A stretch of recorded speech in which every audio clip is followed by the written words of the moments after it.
Pour le jubilé de la reine, C8 diffuse le documentaire Élisabeth II, 70 ans de règne, de secret. L'occasion pour la chaîne de revenir sur la tragique disparition de la princesse Diana et l'erreur de la reine que son peuple a eu du mal à lui pardonner. Le règne de la reine Élisabeth II n'a pas été jalonné que de succès et d'événements. Le documentaire Élisabeth II, 70 ans de règne, de secrets et de scandales diffusé sur C8 revient sur les meilleurs comme les pires moments de ces longues décennies passées sur le parmi eux, la mort de Lady Diana, ex-femme du prince Charles morte des suites de ses blessures après avoir été victime d'un grave accident de voiture dans le tunnel de un drame survenu le 31 août 1997 qui a plongé les Britanniques dans un profond désarroi mais surtout dans une Élisabeth II se trouvait à Balmoral en Écosse avec ses deux petits-fils, les princes Harry et William, enfants du prince Charles et de Diana, quand la princesse de Galles a rendu son dernier souffle. Tony Blair, alors Premier ministre, avait pris la parole pour réagir à ce terrible drame. La souveraine s'est contentée d'un « il n'en a pas fallu plus aux Britanniques pour s'en prendre à la reine »,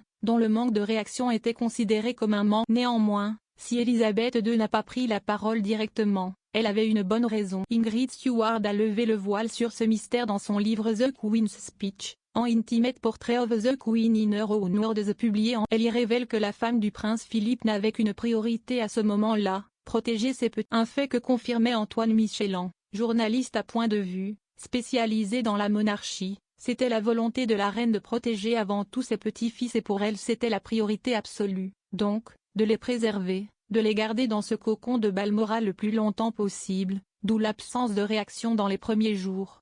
Élisabeth II a fini par prendre la parole dans une allocution télévisée le 5 septembre, veille des funérailles de la princesse Diana. Elle était un être humain excepté dans les bons moments comme dans les mauvais. Elle n'a jamais perdu sa capacité à sourire, à rire ou à inspirer les autres avec sa chaleur et sa gentillesse. Je l'admirais et la respectais, surtout pour son dévouement à ses deux garçons.